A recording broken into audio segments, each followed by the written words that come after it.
Olá, muito bom dia para você, muito bom dia para todo mundo. Seja bem-vinda, seja bem-vindo. Tá começando o AB1 dessa quarta-feira, dia 19 de agosto. Então vamos às informações de hoje, hein?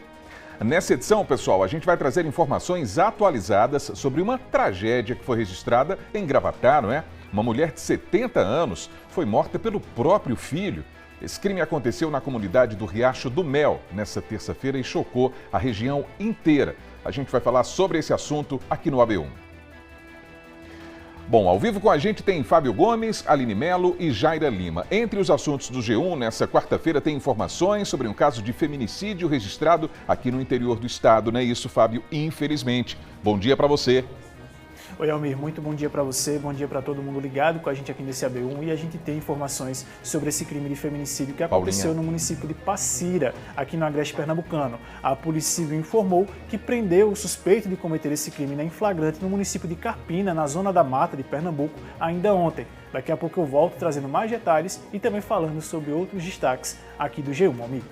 Ok, Fábio. A Aline vai falar sobre a ampliação da lista de condições que podem dar direito ao auxílio por incapacidade temporária, o antigo auxílio-doença, lembra? Aline, bom dia para você.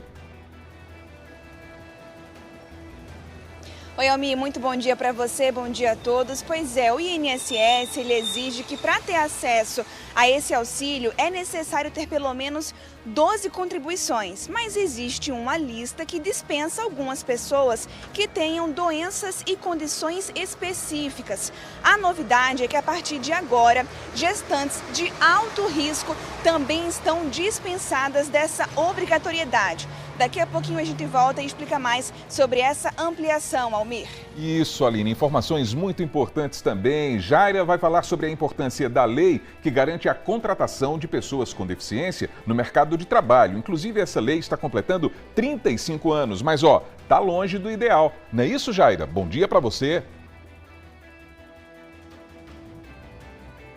Bom dia, Almir. Bom dia a todos que nos acompanham no AB1. Isso mesmo, Almir, está longe do ideal, sim.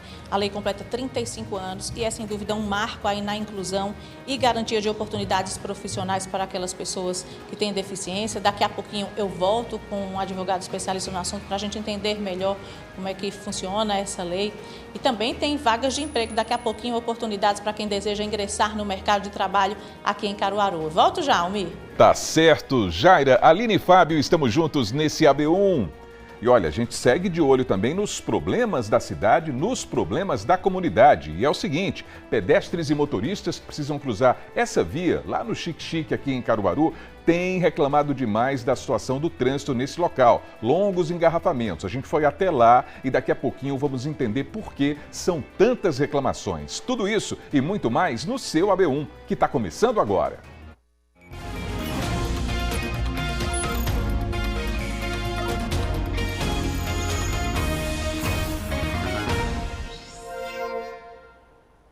São 11 horas mais 49 minutos, então vamos juntos e ao vivo aqui na telinha da TV Asa Branca. Pelo nosso portal também, o G1 Caruaru e Região, e pelo Globoplay, ali do lado, o QR Code que leva você para o nosso aplicativo para acompanhar o AB1 ao vivo e de graça pela internet. Para começar, vamos ver como é que está o clima hoje aqui em Caruaru, hein? Imagens ao vivo para você, porque a gente veio de mais uma madrugada de muito frio aqui na capital do Agreste. Para hoje, a previsão do tempo está dizendo que o dia deve ser de muitas nuvens e que podem ocorrer chuvas à tarde e à noite também. A temperatura está aí, marcando 26 graus e a mínima deve ficar na casa dos 18.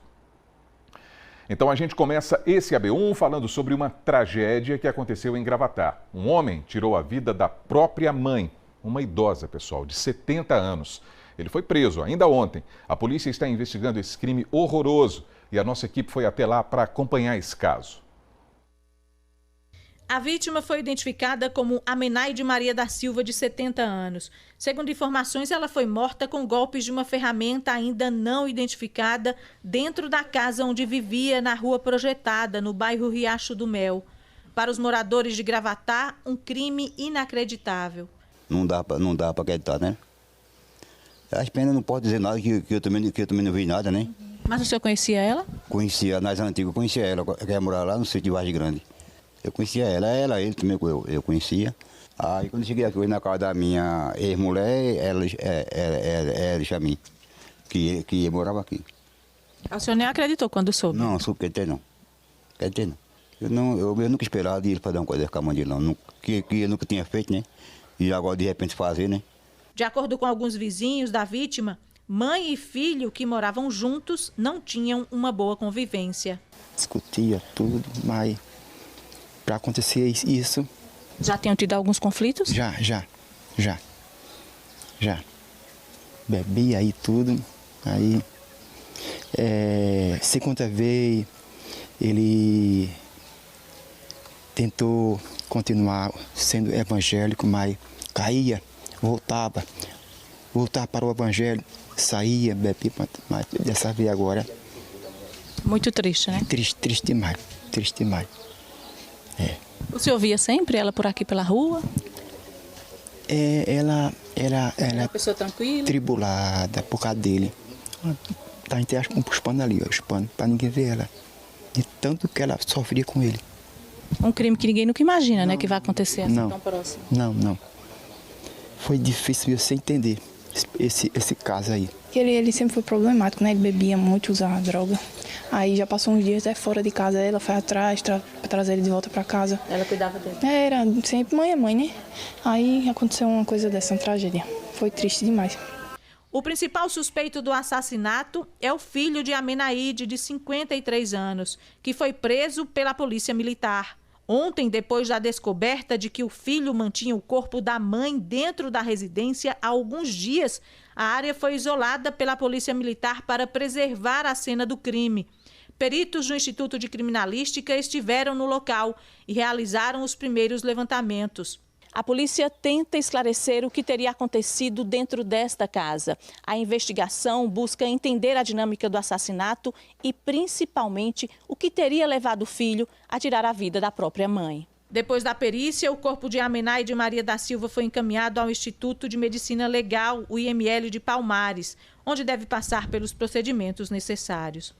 O filho de Amenaide permanece à disposição da Justiça. Em que mundo estamos, não é, pessoal? Em que mundo estamos? Agora a gente segue para a redação para falar com o Fábio Gomes sobre os principais assuntos do nosso portal, até porque tem informações sobre um feminicídio que foi registrado aqui no interior do estado. O suspeito também já foi preso ou não, Fábio? Foi preso sim, Almir. Boa tarde para você, boa tarde para todo mundo que acompanha a gente aqui nesse AB1. Essas informações foram confirmadas pela Polícia Civil. Esse homem de 48 anos, ele foi preso em flagrante no município de Carpina, na Zona da Mata, aqui de Pernambuco, ainda ontem. Ele é suspeito de ter cometido um crime de feminicídio contra uma mulher de 36 anos, que foi identificada por Marília Alves da Silva. De acordo com a Polícia Civil, essa mulher foi morta por disparos de arma de fogo durante uma suposta discussão em um imóvel desse casal na zona rural do município. O motivo que levou à discussão e o nome do suspeito ainda não foram confirmados pela polícia. Por meio de nota, a corporação informou que esse caso foi registrado pela delegacia de Passira e o suspeito foi preso em flagrante e autuado pelo crime de feminicídio. Ele foi detido em Carpina e depois encaminhado de volta para a delegacia de Passira, onde esse caso foi registrado inicialmente e permanece à disposição da Justiça. A gente segue acompanhando esse caso e aqui na nossa reportagem do G1 a gente tem também canais oficiais onde as pessoas podem realizar denúncias sobre esses tipos de crime de feminicídio e também crimes em geral aqui em Pernambuco, Almir. Fábio, e além dessa notícia, que a gente vai seguir acompanhando, claro, aqui no G1 e no AB1, também tem informações a respeito de um acidente que foi registrado aqui em Caruaru. Teve morte e, infelizmente, a morte de uma criança, não é isso, Fábio? É isso mesmo, Almir. Infelizmente, um caso muito lamentável que aconteceu nesse final de semana aqui em Caruaru. Uma criança de apenas 8 anos de idade acabou falecendo por conta de um acidente que aconteceu no último domingo na BR-232 aqui em Caruaru. A gente questionou a Polícia Rodoviária Federal. Eles informaram que até o momento não localizaram registro dessa ocorrência, mas a Polícia Civil informou que houve registro por parte da corporação. Esse caso foi registrado como um acidente com vítima fatal. A criança que aparece aí nas imagens, ela foi identificada por Adassa Vital Gouveia Silva, de apenas 8 anos, e por conta desse acidente ela infelizmente não resistiu aos ferimentos e veio a óbito. A Polícia Civil informou que investiga as circunstâncias desse acidente. Um inquérito policial foi instaurado para apurar todos esses casos e, segundo a nota da polícia, esse carro acabou caindo em uma ribanceira. A Secretaria de Educação e Esportes aqui de Caruaru emitiu uma nota de pesar lamentando o falecimento precoce de Adassa, que era aluna do 3º ano da Escola Municipal Professor Amaro Matias. A gente lamenta bastante e se solidariza também com os familiares e amigos da Adassa, Almir. Claro, toda a nossa solidariedade. Essas as primeiras informações do G1, aqui nessa edição de quarta-feira do AB1. E daqui a pouco você está de volta, né, Fábio? Volto sim, Almir. Até já. Até já.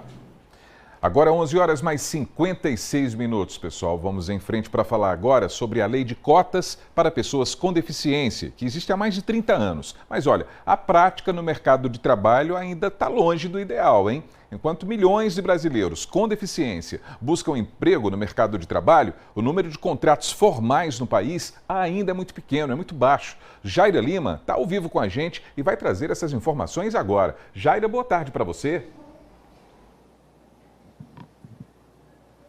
Boa tarde, Almir. Boa tarde a todos que nos acompanham no AB1. Isso mesmo, Almir. E quando as empresas abrem espaço, né, para garantir essas oportunidades, elas estão trazendo aí dignidade, né, autonomia para essas pessoas com deficiência. E é muito importante que sejam geradas aí, ampliadas essas oportunidades no mercado de trabalho para as pessoas com deficiência. Inclusive, a repórter Aline Mello e o cinegrafista Adelson Siqueira prepararam uma reportagem para a gente sobre o tema. Vamos acompanhar. A Lei 8.213 de 1991 estabelece que empresas com 100 ou mais empregados devem ter de 2% a 5% dos cargos ocupados por pessoas com deficiência ou beneficiários reabilitados da Previdência Social. Mas na prática, será que isso acontece? Segundo dados do IBGE e do Ministério do Trabalho e Emprego, o Brasil tem 14,4 milhões de pessoas com deficiência, mas só 759 mil vínculos formais são ocupados por pessoas com deficiência, o que nos faz pensar que ainda existem muitas barreiras de acesso. Nessa empresa, a gestão afirma que o objetivo é romper essas barreiras. Os processos seletivos são abertos para diferentes perfis, inclusive pessoas com deficiência. Faz parte dos valores da companhia. A gente tem diversidade como um dos nossos valores mesmo. Então, a gente procura incluir o máximo de pessoas diversas possíveis nos nossos quadros. Então, a gente sempre tem oportunidades para pessoas, não só pessoas com deficiência, mas orientação sexual, raça, e a gente busca alcançar a maior diversidade possível de público dentro dos nossos colaboradores. Andresa é uma das colaboradoras da empresa. Ela tem malformação congênita na mão e pé esquerdo. Aqui eu não tive dificuldade, não.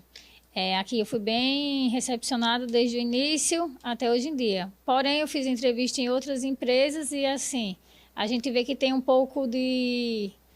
Mesmo sendo cota, mas tem um pouco de grau da deficiência. Então, às vezes, a gente não entra por conta da... A gente tem limitações. Tem alguns deficientes que têm limitações. Então, as empresas, mesmo com cota, mas contrata quem tem menos limitação naquela área. E hoje, como é que é o teu dia a dia de trabalho aqui na empresa? Aqui na empresa, eu me considero uma pessoa normal igual a outras. Não tem nenhuma, assim, diferença, tanto do aluno como... aqui a gente atende ao público, né?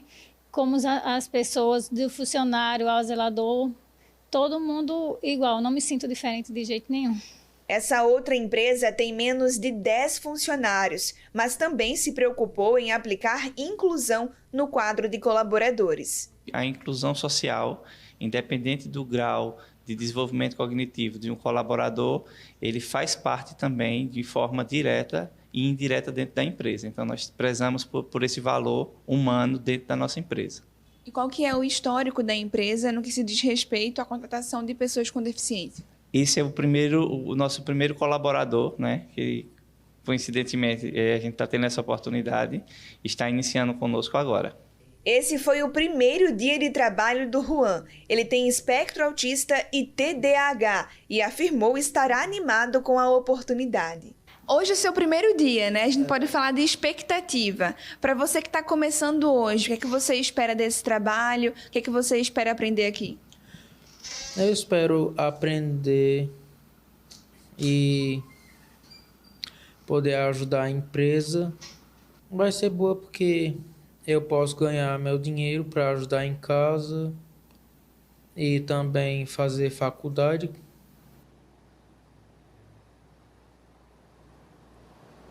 E além das cotas disponíveis para pessoas com deficiência nas empresas, existem também as cotas disponíveis nas seleções públicas, nos concursos públicos. Por isso a gente convidou aqui o advogado Stanley Rupert, ele que é presidente da Comissão de Direitos das Pessoas com Deficiência da OAB Caruaru, para entender melhor como é que funciona a reserva dessas cotas, Stanley, principalmente das vagas aí para pessoas com deficiência nos concursos públicos. Existe um percentual definido? Boa tarde. Boa tarde, Jaira. Boa tarde, Almi. Boa tarde, ouvintes. Jaira, existe sim. A lei brasileira garante que pelo menos 5% das vagas de todo o concurso sejam reservadas para pessoas com deficiência. Esse percentual pode se estender até 20%, dependendo do concurso.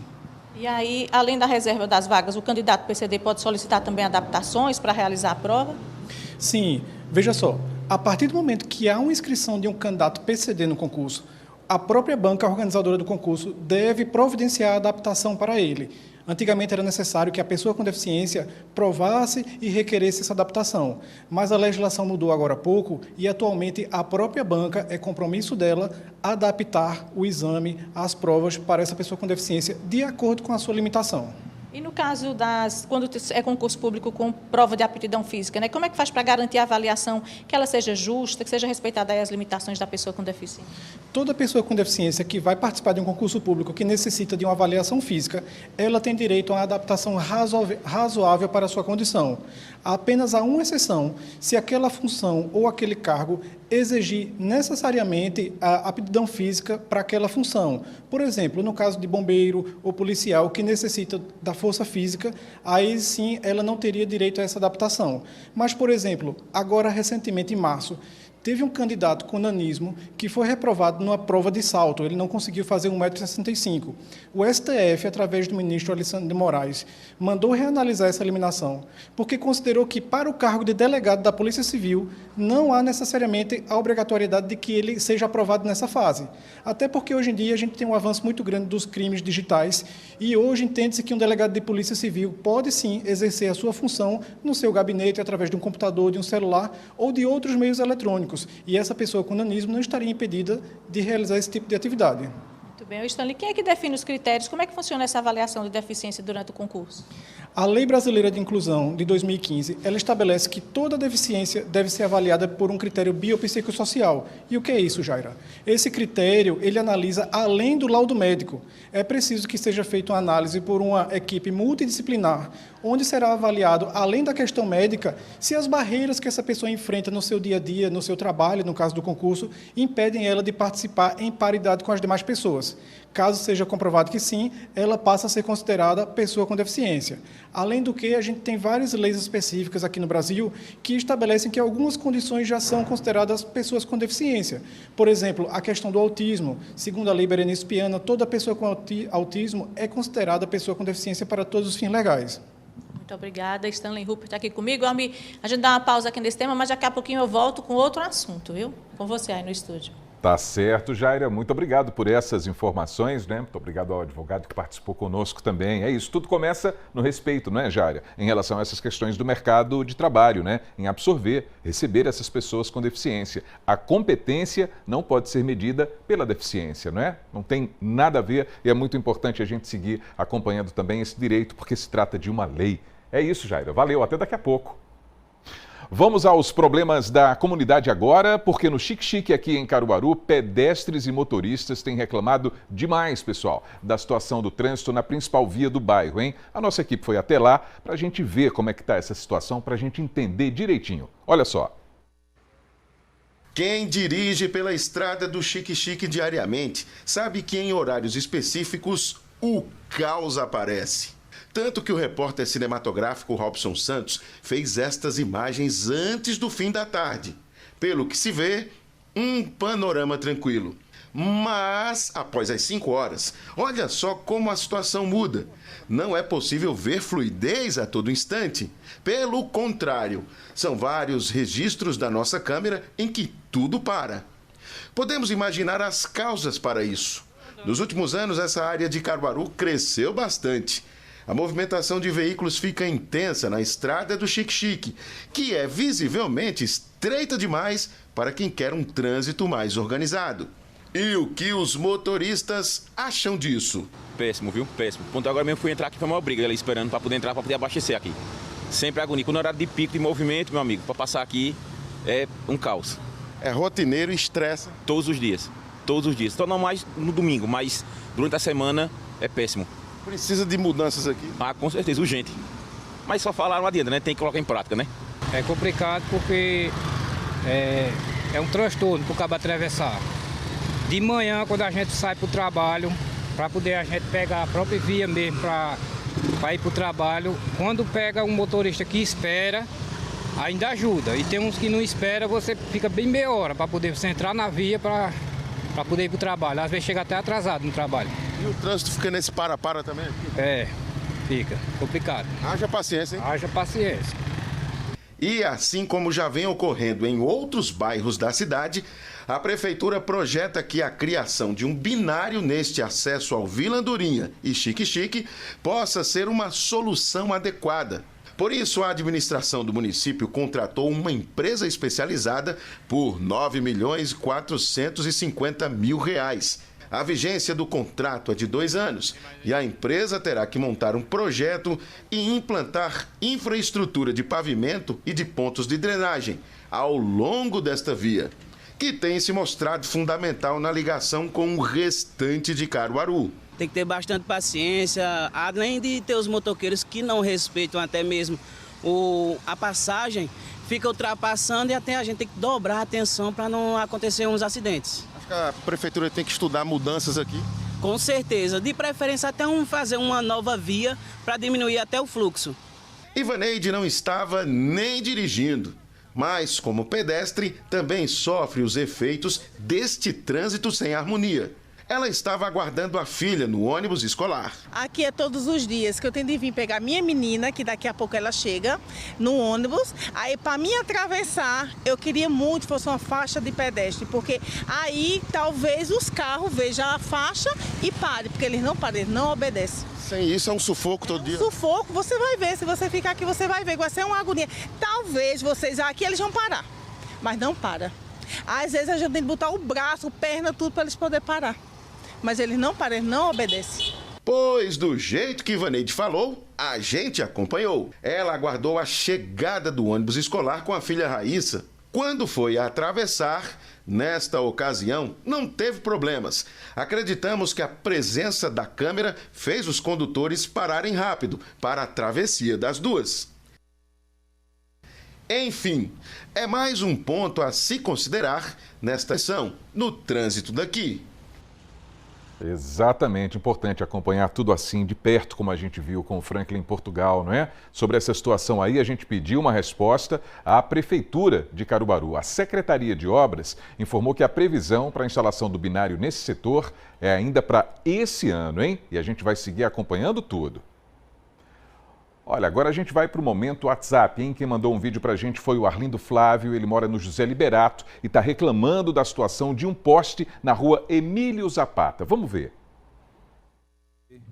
Aqui no bairro José Liberato, rua Emílio Zapata, o poste danificado e eles não vêm trocar. O poste, quando cair, eles aparecem para trocar o poste. Enquanto isso, está todo danificado o poste. Todo danificado. Tá aí a preocupação do seu Arlindo, não é? A gente entrou em contato com a Anel Energia, eles disseram que uma equipe será enviada ao local até o final dessa semana para tomar todas as medidas necessárias até o fim dessa semana. Então vamos aguardar, né, seu Arlindo? É preciso resolver mesmo a situação desse poste, o pessoal ficar assustado com essas ferragens aí expostas, né? É um perigo mesmo. E a gente reforça, você também pode participar do Momento WhatsApp, você grava um vídeo com o problema da sua rua e manda pra gente. Tá aí o telefone, ó, na base da tela, tá vendo? 99198-8212. Agora a gente vai para o intervalo. Daqui a pouquinho vamos conferir o seu direito de hoje. São os direitos do consumidor sempre presentes aqui no seu AB1, que volta já. 12h, 11 minutos, pessoal.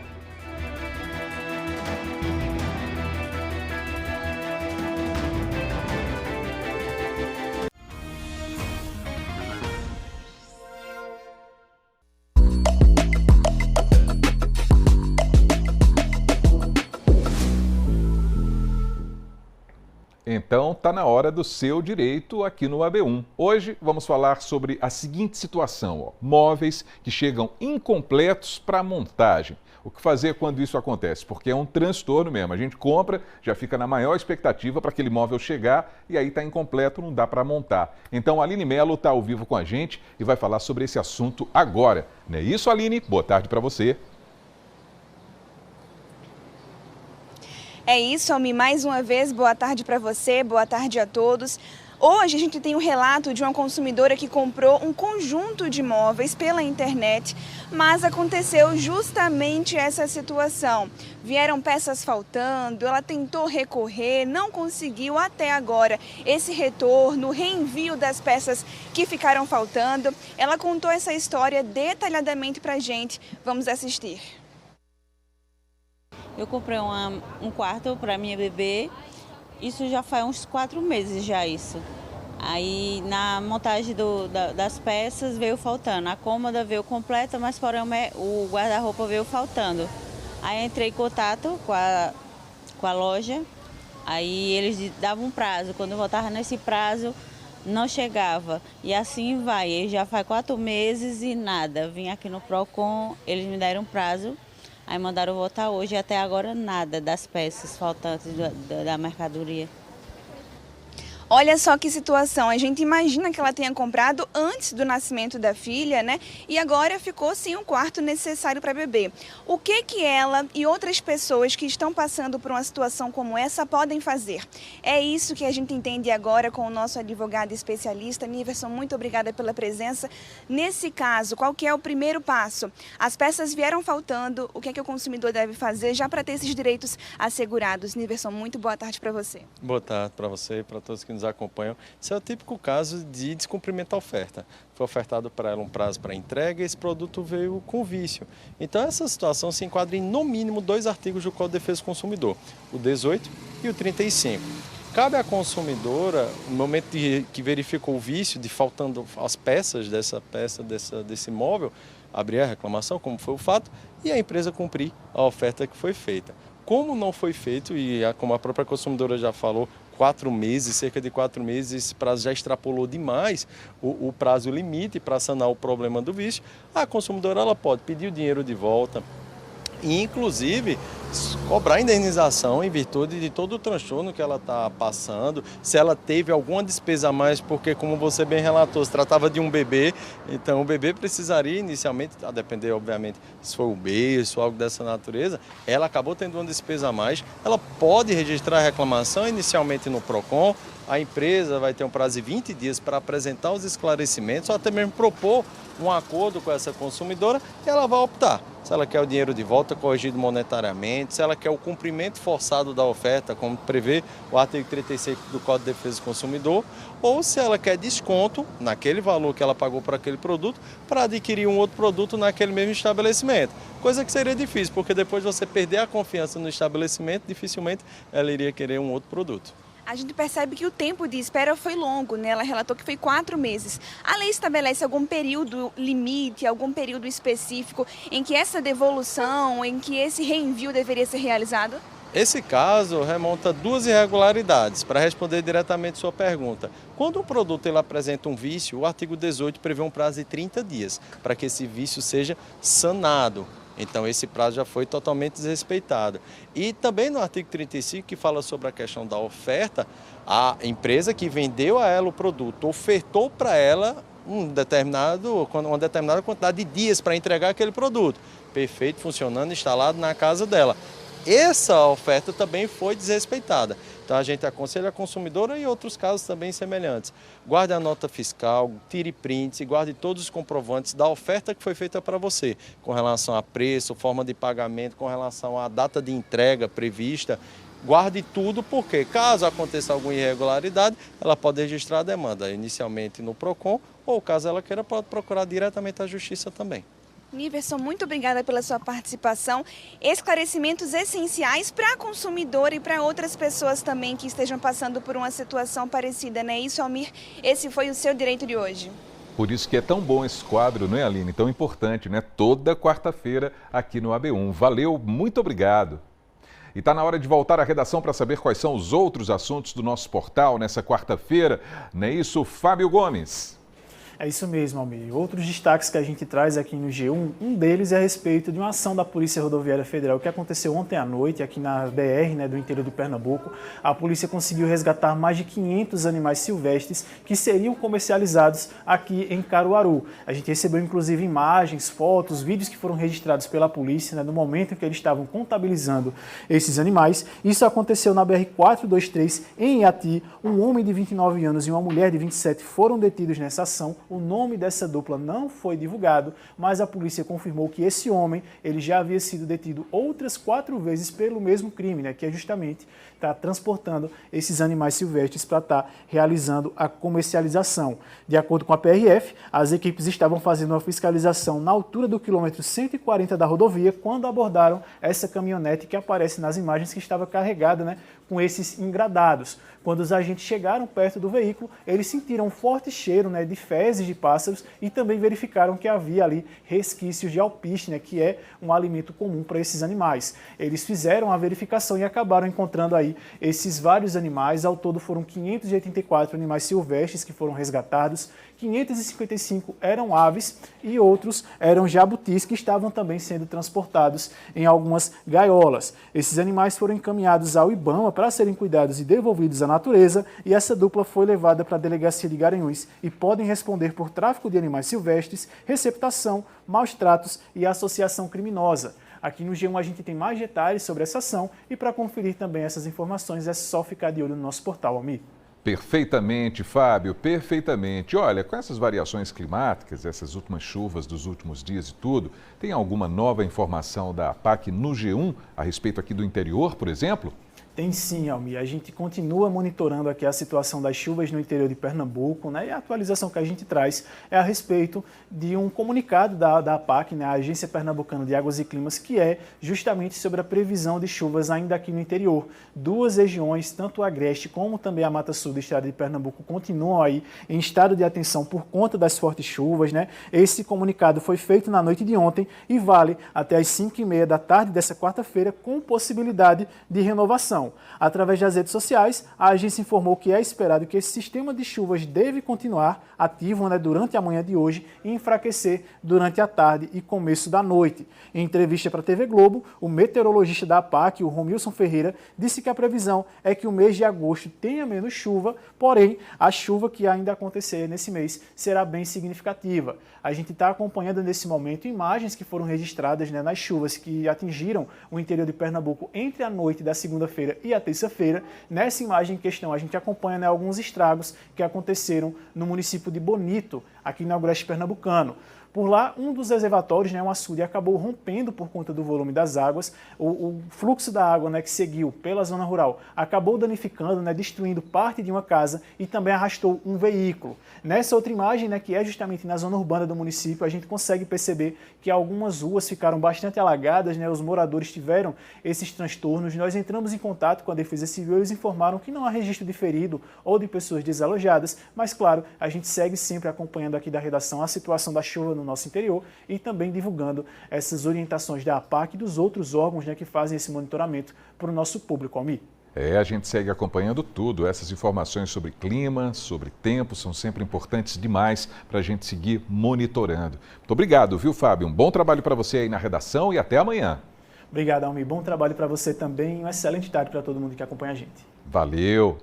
E por falar no clima, vamos até o Agreste Meridional para ver como é que está o tempo lá em Garanhuns. Olha aí essas imagens ao vivo. Pedacinho de céu azul, muitas nuvens por ali. O dia deve seguir assim, de acordo com a previsão, com possibilidade de pancadas de chuva agora à tarde e à noite também. A temperatura está marcando 24 graus agora e a mínima deve ficar em torno dos 18 ali na cidade das Flores.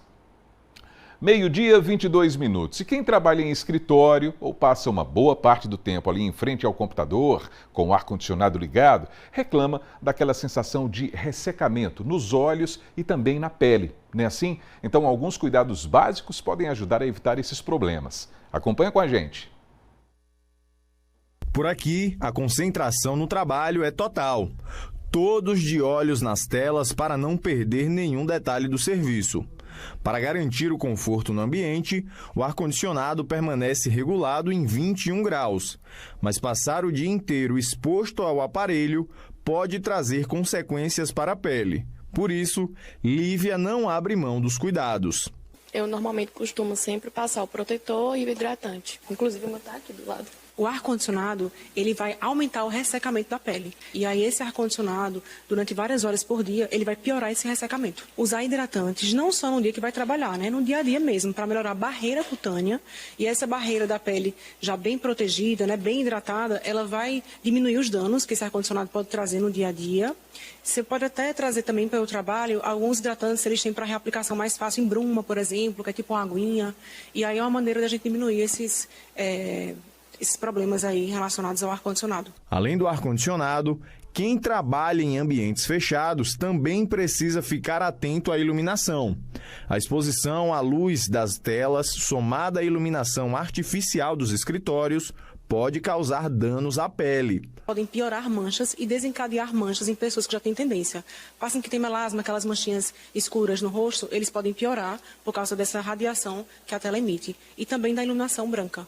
Não se compara com a luz solar. A luz solar realmente é muito pior, mas as telas elas também podem fazer esse aumento de pigmentação na pele. Mas não é só a pele que sofre com a rotina dentro dos escritórios. Os olhos também sentem os efeitos. Bárbara desenvolveu problemas na visão depois de passar horas seguidas em frente ao computador. Estigmatismo e miopia de excesso de telas me causaram essas debilidades. O uso frequente dos computadores pode causar a chamada síndrome da visão computacional ou fadiga ocular digital. Entre os principais sintomas estão ressecamento, ardência e visão embaçada. Isso acontece porque, diante das telas, a frequência do piscar diminui significativamente, favorecendo o ressecamento dos olhos. Geralmente, quando você está na frente de uma tela, você perde até 60% do movimento de piscar. Você fica mais lentificado e isso diminui a lubrificação ocular. Essa lubrificação diminuída gera o que a gente chama de síndrome do olho seco. Então você vai sentir um peso no olho, sensação de areia, ardor, aquele final do dia um pouco mais cansado. Fora isso, a fadiga visual, que é causada por o tempo excessivo em telas também. Quem trabalha em escritórios e passa boa parte do dia submetido a essas condições, deve ficar atento aos sinais de alerta. Quando o paciente ele tem uma dor intensa, uma fotofobia intensa, ou seja, muita intolerância à luz, e uma perda visual, que a gente piscou o olho e não melhorou, isso são sinais de alerta que acendem a nossa necessidade de procurar atendimento oftalmológico de urgência. Algumas medidas simples podem prevenir ou reduzir os efeitos causados pelo uso excessivo das telas e do ar-condicionado. Existe uma regra muito legal que a gente chama de 20-20-20. O que é isso? A cada 20 minutos, a gente fazer uma pausa de 20 segundos e olhar numa distância de 20 pés, que são 6 metros. Essa pausa de olhar para longe faz com que a musculatura ocular relaxe e melhore os sintomas também de fadiga visual. Olha aí, dicas importantes. O intervalo está chegando e na volta a gente vai de AB Emprego para falar sobre as oportunidades aqui em Caruaru e na região inteira. E ainda, você sente muitas dores nas costas? Se isso estiver acontecendo com frequência, pode ser um tipo de inflamação que requer cuidados, hein? Então daqui a pouquinho a gente vai explicar tudo no seu AB1 que volta já. Meio-dia, 26 minutos agora.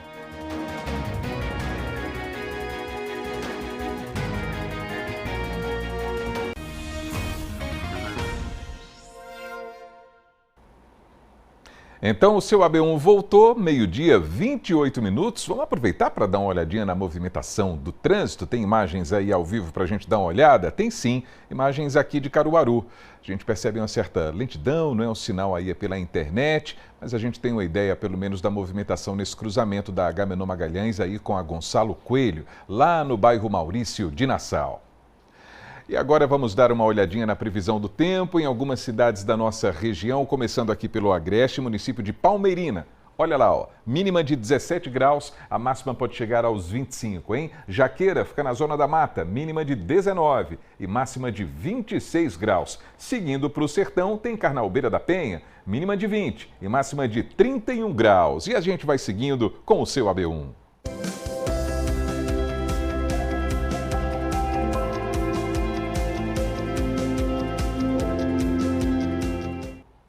Então, quarta-feira também é dia de falar sobre oportunidade de trabalho, porque tem AB Emprego. Então, vamos saber como é que estão as vagas hoje, hein? Qual é a oferta? Não é isso, Jaira Lima? É isso aí, Almi. Quarta-feira é dia de oportunidade para quem deseja ingressar no mercado de trabalho. E é claro que você encontra essas oportunidades aqui na tela da TV Asa Branca, no seu AB1. A gente está, nesse momento, na Casa do Trabalhador de Caruaru, que oferece diversas oportunidades para as pessoas que estão querendo ingressar aí no mercado de trabalho. A Casa do Trabalhador, que fica na rua Floriano Peixoto, número 147, no centro da cidade, que funciona sempre de segunda a sexta-feira, das 8 da manhã até as 5 horas da tarde. E a gente sempre reforça que antes de vir até aqui, você pode dar aquela conferida no site do cedep.pe.gov.br para ver se tem alguma vaga lá que se enquadra no seu perfil, para, claro, você não dar viagem perdida. E hoje, Almi, aqui para Caruaru são 72 vagas disponíveis através da Casa do Trabalhador. Tem também 44 vagas para o município de Santa Cruz do Capibaribe e 12 vagas para a Serra Talhada. A gente confere agora as oportunidades, algumas dessas oportunidades aqui para Caruaru. Vamos ver. Para Caruaru, são 3 vagas para agente de segurança. Para ajudante de carga e descarga de mercadoria, 15 vagas. Para auxiliar de limpeza, 8 vagas. Auxiliar de padeiro, 2 vagas. Chefe de cozinha, 1 vaga. Eletricista, 1 vaga. Para eletrotécnico, 1 vaga. Forneiro de padaria, 2 vagas. Para lavador de carros, 2 vagas. Para mecânico de motocicletas, 2 vagas. Para mecânico de refrigeração e climatização, 1 vaga. Para padeiro, 2 vagas.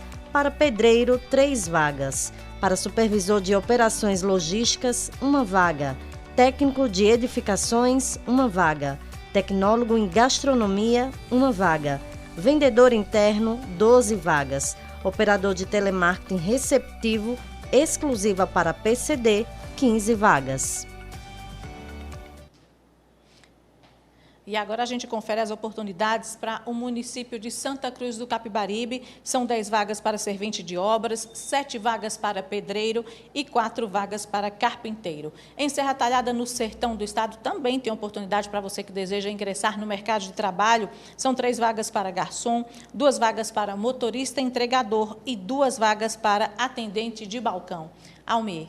Muito bem, Jaira Lima. A gente continua com esse AB Emprego, a gente segue falando sobre alguns assuntos que são relacionados ao mercado de trabalho, porque como a gente viu lá no comecinho do AB1, hoje deve existir um espaço garantido para pessoas com deficiência. Nesse caso, como é que funciona o processo de contratação dessas pessoas, hein, Jaira?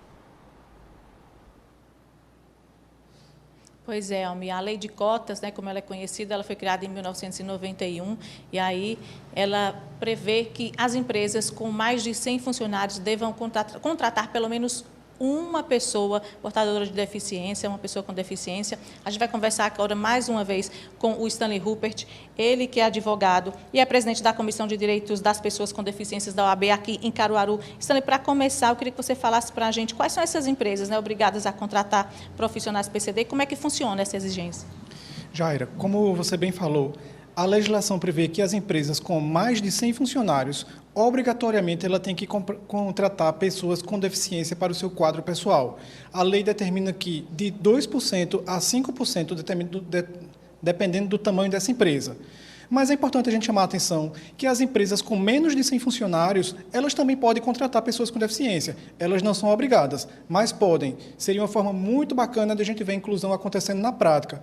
E outro ponto que eu queria chamar a atenção para você e para os telespectadores é que a lei exige também que, desde o processo seletivo, haja a proporcional inclusão, capacitação e adequação do sistema, do processo seletivo às pessoas com deficiência. Por exemplo, se a pessoa precisar de uma prova adaptada, de mais tempo para a discussão, se ela precisar de intérprete de Libras, tudo isso a lei exige que a empresa forneça já no ato da contratação.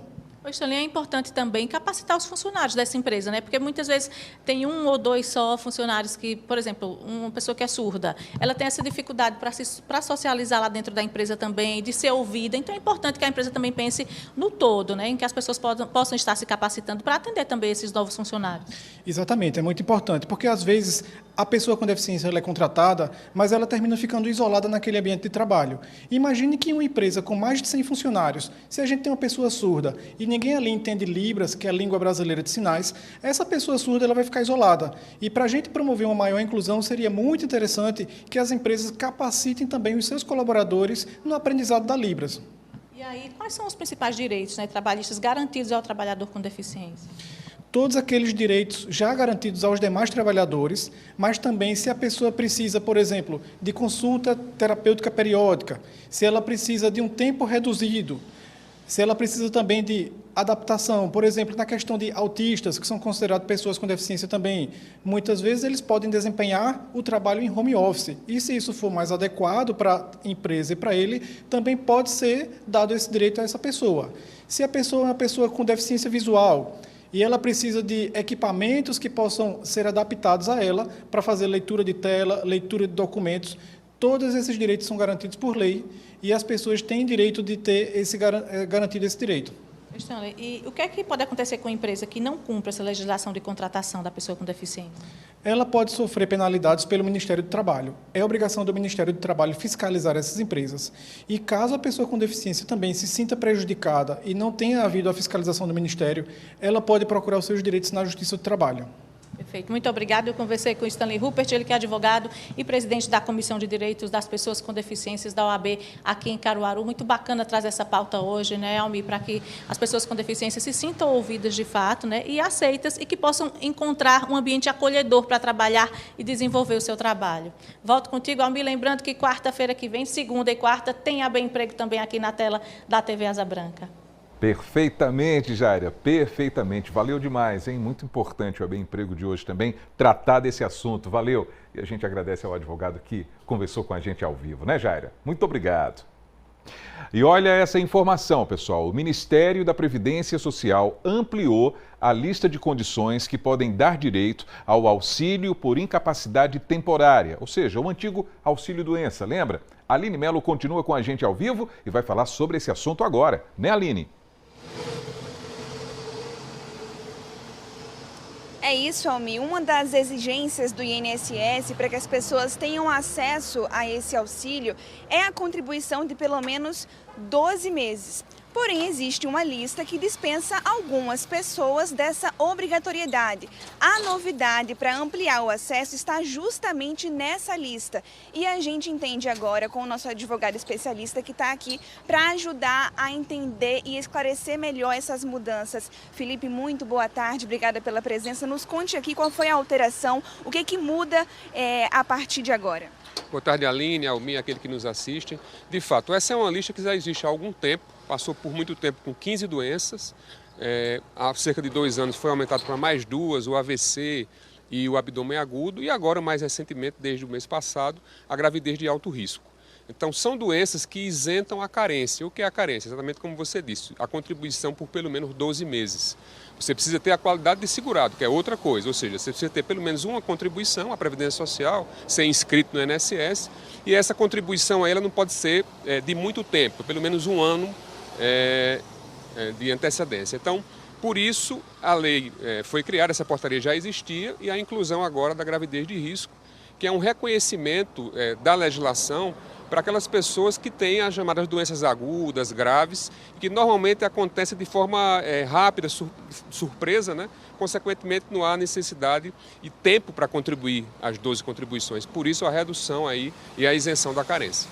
Com a inclusão da gravidez de alto risco, a gente tem quantas doenças e condições nessa lista que dispensa a obrigatoriedade, doutor? Essa lista passa a ser de 18 doenças, né? Inclusive a gente pode citar aí a cardiopatia grave, hanseníase, a nefropatia, o AVC, né? A própria AIDS também são doenças que fazem parte desse elenco, desse rol das 18 que isentam a carência, ou seja, não há necessidade da contribuição mínima dos 12 meses. Né? Então, com isso, o segurado que está inscrito no INSS, independentemente dessas contribuições, se tiver elencado, né, submetido a essas doenças, ele pode, consequentemente, requerer o auxílio-doença. É importante falar sobre o acesso também, né? As pessoas que seguem os requisitos, qual que é o passo a passo, o processo para dar entrada nesse auxílio, doutor? O primeiro passo é buscar um laudo médico, né, com o médico que acompanha aquele segurado ou aquela segurada, para que o laudo seja instruído da melhor forma, dizendo o tipo de incapacidade, qual é a doença incapacitante, o CIRI da doença. O médico tem que assinar com carimbo, onde o CRM esteja ali muito claro e muito expresso. E, através do aplicativo, né, Meu INSS, fazer esse requerimento do auxílio-doença, fazer a digitalização da documentação pessoal, RG, CPF, se for o caso, carteira de trabalho, carnês do INSS, e dar entrada nesse pedido. Pode ser feito também pelo 135, né, que é outra opção, ou procurar um advogado especialista na área ou defensoria pública para que oriente nesse tipo de requerimento, né? E aí vai ser marcada a perícia médica para que o perito possa analisar se há ou não incapacidade. Havendo incapacidade, né, o benefício será concedido, ainda que não seja concedido, seja negado pelo INSS, a opção de recorrer ao judiciário. Perfeito, Felipe, muito obrigada pela sua participação. Almir, volto com você. Muito obrigado, Aline Melo, com essas informações ao vivo também aqui no nosso AB1. Bom trabalho para você, Aline. E vamos seguindo, porque sentir dores nas costas se transformou em um problema para muita gente. E olha, esse tipo de desconforto aí não pode ser assim ignorado não, hein? Se essas dores aparecem logo nas primeiras horas do dia, pode ser o sinal de um tipo de inflamação. Aí a nossa equipe conversou com 2 pessoas que descobriram que têm essa doença. Vamos acompanhar? As dores começaram quando Wesley tinha 16 anos. No início, apareciam de vez em quando, mas com o passar do tempo, ficaram mais frequentes e intensas. Sentia dores ao dormir, de madrugada, sentia choques na parte da perna, sentia rigidez matinal. No ano passado, as crises se agravaram. Wesley passou a acordar com o corpo rígido, tinha dificuldades para sair da cama e chegou a cair na escada da faculdade onde cursa Direito. Em uma das crises, perdeu temporariamente os movimentos das pernas.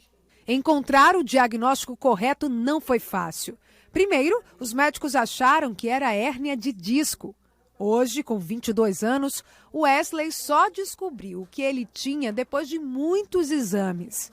A doença identificada foi a espondilite anquilosante, uma doença inflamatória crônica e autoimune que afeta principalmente a coluna. A dor lombar e a rigidez, especialmente pela manhã, estão entre os sintomas mais comuns.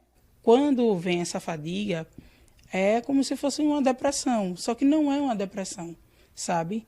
É o corpo respondendo à atividade inflamatória. Esse exame, ele é detectado por PCR, é um exame que ele vai na molécula, na parte do DNA e encontra lá no RNA essa disposição genética dessa doença. A espondilite anquilosante pode limitar os movimentos, mas o impacto da doença vai além da dor e da rigidez. Para quem convive com ela, fazer tarefas simples como levantar da cama, caminhar e até manter a rotina de trabalho podem se transformar em grandes desafios. Amélia recebeu o diagnóstico em 2023, depois de passar por diferentes problemas de saúde. Eu passei por uma cirurgia de hérnia de disco em janeiro, eu tive um quadro de labirintite, eu tive um quadro de tireoidite, de tendinite e de uveíte.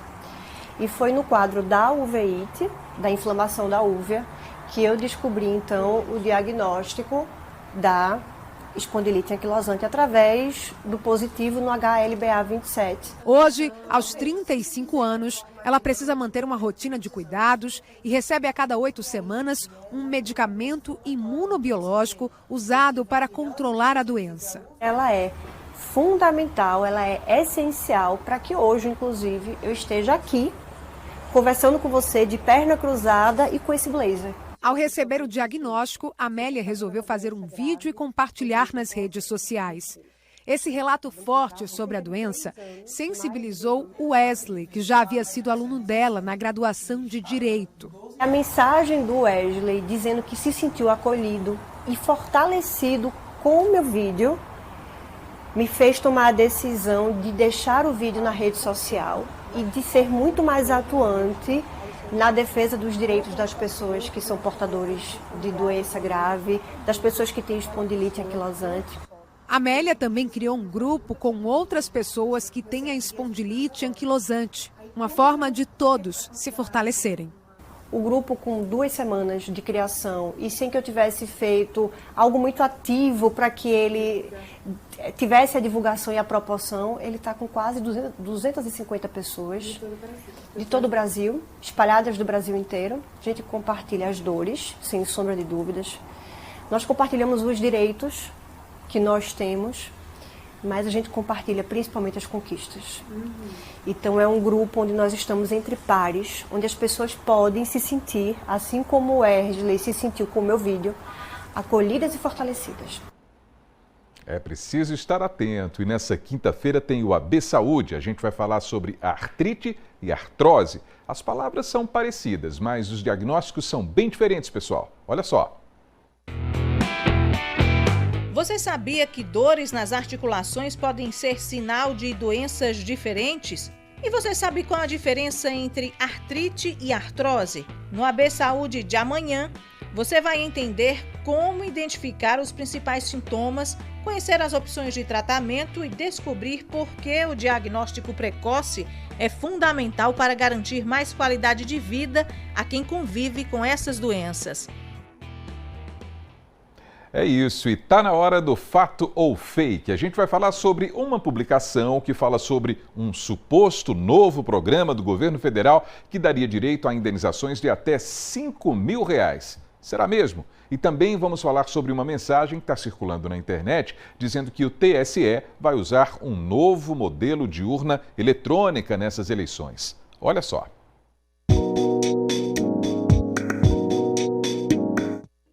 Eu começo falando de uma publicação que diz que foi divulgada uma lista de CPFs de pessoas que teriam direito a receber uma indenização de até R$5.000. Gente, isso é fake. Ao clicar na publicação para consultar a suposta lista, a pessoa é direcionada para um site que imita uma página do governo federal. Ali ela é induzida a informar dados pessoais, como o CPF, para supostamente descobrir se tem direito ao tal dinheiro. A página diz que o valor faria parte de um programa chamado Indeniza Brasil, mas esse programa não existe. O conteúdo fraudulento usa ainda um vídeo manipulado com inteligência artificial do William Bonner.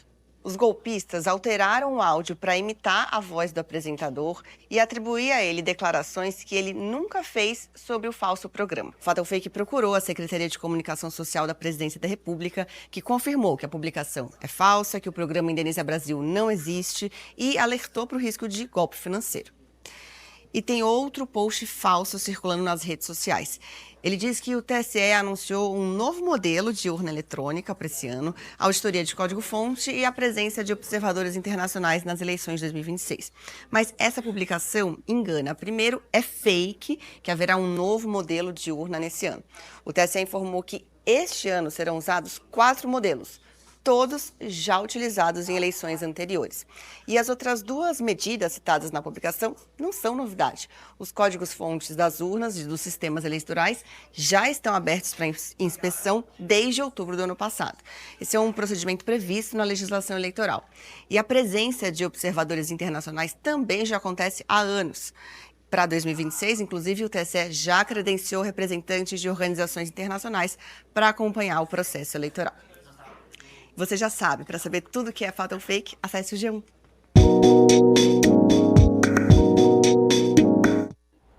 Muito bem, o intervalo está chegando e a seguir entram em ação as nossas feras quando o assunto é golaço. Fica por aí, porque daqui a pouquinho tem os gols do GE no AB Sport. O seu AB1 volta rapidinho, 12h, 48 minutos agora.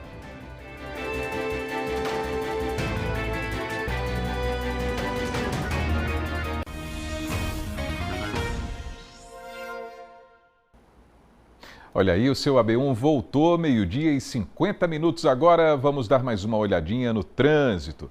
Agora a gente está vendo o centro da cidade, aquela conexão ali da Avenida Rio Branco com o bairro Maurício de Nassau. Os veículos que estão descendo aí na sua tela estão saindo da Avenida Manuel de Freitas, ou seja, estão saindo do bairro Maurício de Nassau, acessando o centro da cidade. Aqueles que fazem uma conversão à direita, lá em cima, estão seguindo para a rua Armando da Fonte. Ainda é bairro Maurício de Nassau, mas tem outras conexões. E agora o pessoal saindo da rua Armando da Fonte, sim, no sentido Salgado, por exemplo, né? No sentido transversal ali ao lado da Via Parque. Imagens ao vivo na sua tarde de quarta-feira aqui no seu AB1.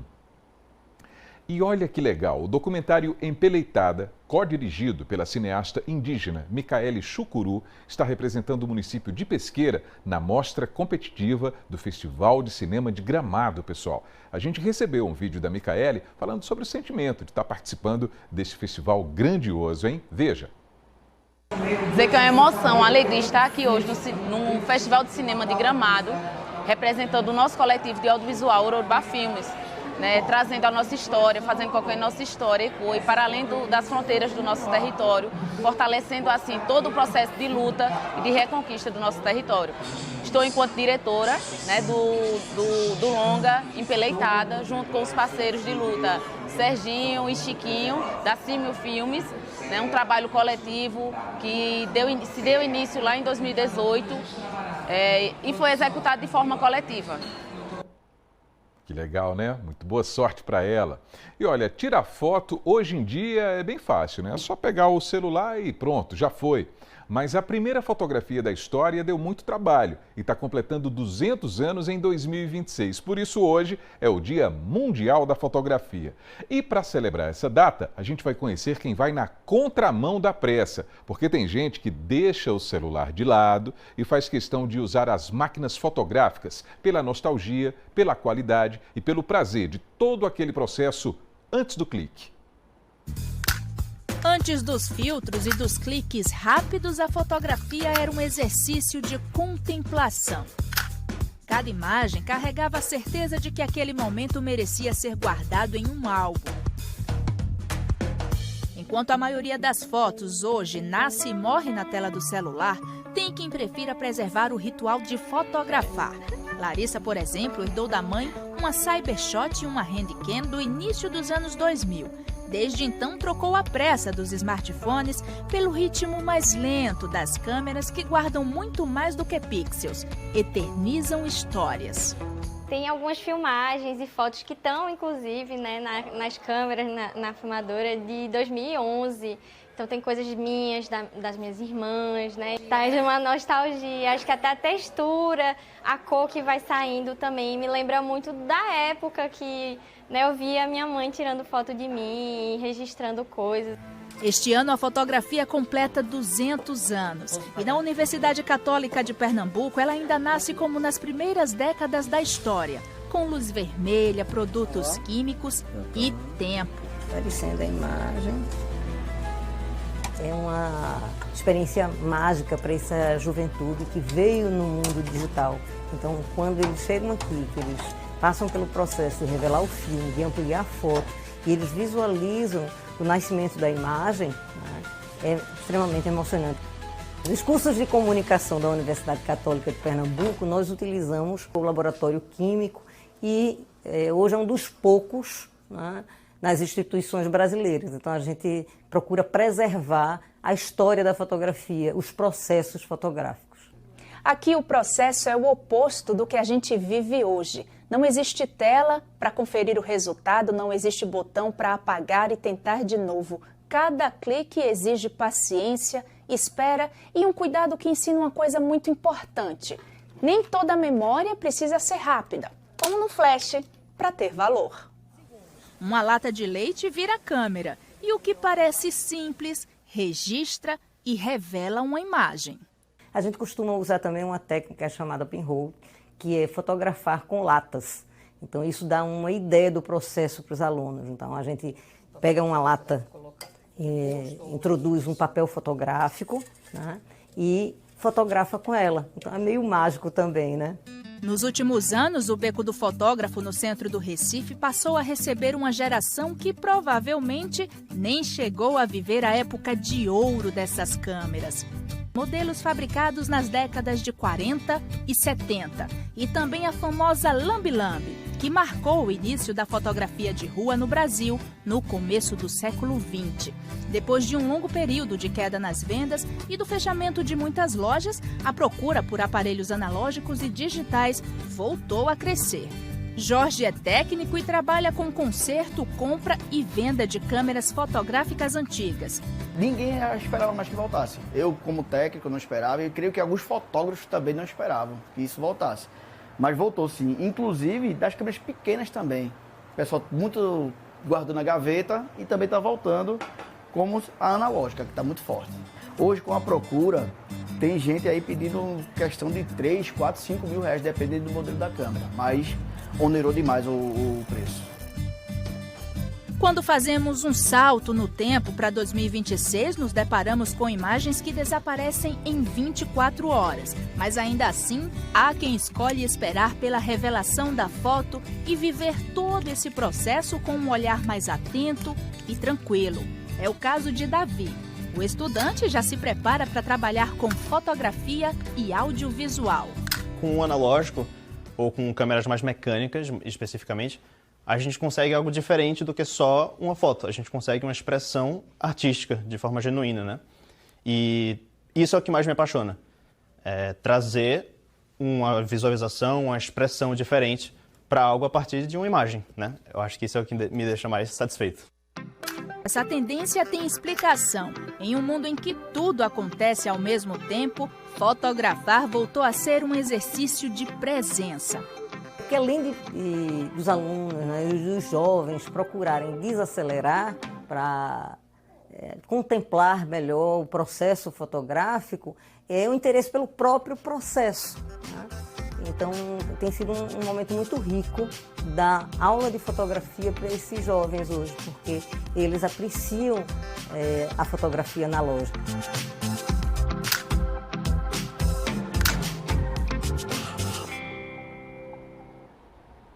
Ah, que legal, né? Simbora então para o AB Esporte, hein? E olha, hoje também é uma data importante para os clubes interessados em participar do novo Campeonato Pernambucano. Herbert Ramos está ao vivo com a gente e vai falar sobre isso agora. Oi, Herbert, boa tarde para você. Boa tarde, Almir, boa tarde para todo mundo que está ligado aqui no AB1. Hoje é a data limite para que cada time confirme participação no próximo campeonato estadual. Lembrando que essa nova edição já começa em outubro e marca a unificação das divisões do futebol pernambucano. Todo mundo a partir de agora é da elite. Vai aparecer aí na tela a lista dos times já confirmados, os times que a gente já tinha anunciado com exclusividade aqui no AB Esporte, e entre eles estão equipes tradicionais do nosso futebol: Central, Porto de Caruaru, o Ipiranga, o recém-lançado FFC e o Salgueiro, que está retornando. Agora, além desses, nos últimos dias, nós tivemos mais confirmações importantes. Então se liga só quem se juntou com essa turma. Está aparecendo aí na tela o Atlético Pernambucano, Xangrande, Jaguar, Serrano e 7 de setembro. O Serrano a gente comentou ontem aqui no AB1, 7 de setembro, ontem à noite, confirmou a participação no próximo estadual. Essa lista ainda deve aumentar nas próximas horas e a gente vai ficar de olho. Amanhã acontece uma reunião na sede da FPF, a Federação Pernambucana de Futebol, que vai definir muita coisa sobre essa competição. E a gente já está em contato direto com os clubes para trazer tudo atualizado para o público do AB1, Almir. E legal demais, né? Bom a gente ver esses escudos aí, né? Os tradicionais, os que estão chegando também para o Campeonato Pernambucano. Isso é muito legal, né, Herbert? Legal demais, Almir. Importante essa oportunidade que os clubes estão abraçando, né? De ter essa vaga no Campeonato Pernambucano da Elite. Tem muito clube retornando, como é o caso do Salgueiro, o caso do Serrano, que estava fora há mais tempo, e outros clubes já mais tradicionais que a gente imagina que já iam disputar uma segunda divisão ou então uma terceira divisão com muita força, e esses times também precisam ficar ligados porque vai ser uma competição enorme, com muitos times. Ao todo já são 25 times confirmados, 18 no primeiro turno, mais os 7 que não foram rebaixados, que disputaram a Série A1 no começo desse ano já estão garantidos no segundo turno do Campeonato Pernambucano, então vai ser uma competição com muita emoção e muito disputada com vários clubes participantes, Almir. Bert, então por falar em coisa boa que está chegando por aí, amanhã tem encontro marcado com a resenha em alguma cidade aqui da nossa região, não é não? Exatamente, Almir, resenha garantida lá em Agrestina, bem pertinho aqui de Caruaru, no Agreste Central, a minha terrinha Agrestina, vai receber, olha só, Tiago Medeiros e toda a turma do Globo Esporte para falar sobre futebol, dar aquela boa risada e trocar também uma ideia bacana sobre esporte, Náutico, Santa Cruz e muitas outras coisas. A partir das 11 horas da manhã, amanhã, lá na Praça Padre Cícero, no centro da cidade, você de Agrestina e região está convidado para participar desse encontro. Faça chuva, faça sol, minha joia vai estar lá e a gente conta com a sua presença aí de casa. Tá feito o convite e quem vai reforçar esse convite é o próprio Tiago Medeiros, que enviou para a gente um vídeo com um recado sobre esse encontro muito especial. Fala aí, minha joia! Joias amadas, ligadas aí na programação da Asa Branca, tô passando aqui para fazer um convite pro povo de Agrestina e das cidades vizinhas também, porque nesta quinta-feira o Globo Esporte vai ser ao vivo de Agrestina. É a nossa caravana do GE, quando o Globo Esporte sai aqui do estúdio para fazer de uma cidade do interior o estúdio, o cenário do nosso GE. E vai ser a vez de Agrestina, 10h30 da manhã, eu, Dani Moraes, toda a equipe do Globo Esporte, vamos estar na Praça Padre Cícero. Povo de Agrestina, a caravana do GE chegando por aí. Demoral. Pessoal da minha cidade, todo mundo convocado a participar dessa resenha com o Tiago Medeiros. Vai ser massa demais, Almir. Tá certo, seu agrestinense Herbert Ramos, né? Orgulhoso, inclusive. É assim que se faz. Muito bem, Herbert. Então, mudando de assunto, a gente vai falar agora sobre os destaques da turma que bate um bolão com os amigos. Afinal, hoje é dia de conferir os golaços da nossa região, né, Herbert? É isso mesmo, Almir. E hoje o gol do GE tá caprichado, hein? Um gol mais bonito que o outro. Se liga só. Fala, garotinho, bora simbora para mais um dia de Gol do GE. Aqui mostramos os gols mais bonitos dos atletas de Caruaru e região. Editor, solta a vinheta que tá no ar, o melhor quadro do interior de Pernambuco.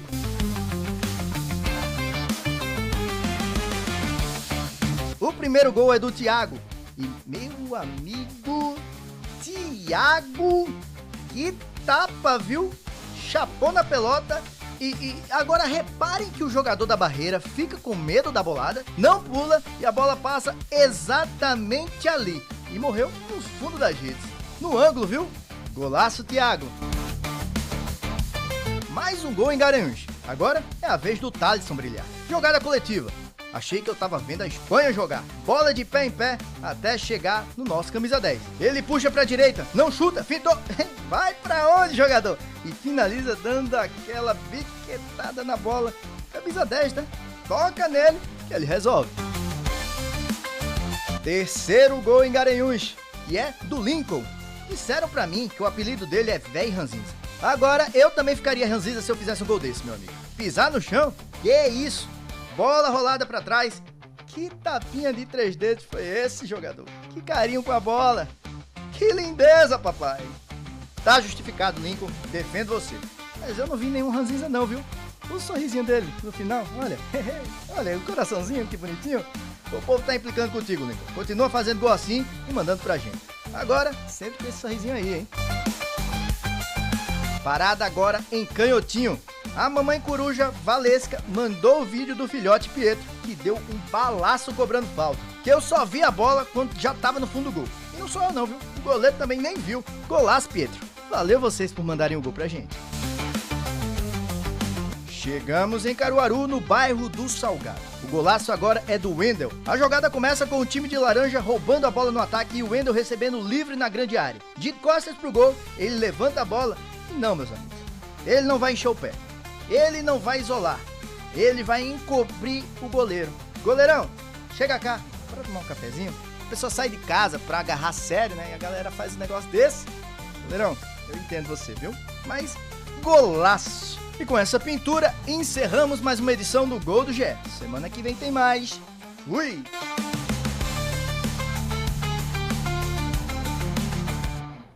Muito bem, é muito legal a gente ficar na condição assim de telespectador, apreciando essas obras de arte aí da turma que bate esse bolão. Mas olha, confesso que eu não gostaria de estar na pele de Herbert Ramos e de Matheus Antunes para poder escolher essas preciosidades. Que missão difícil é essa, hein, Herbert?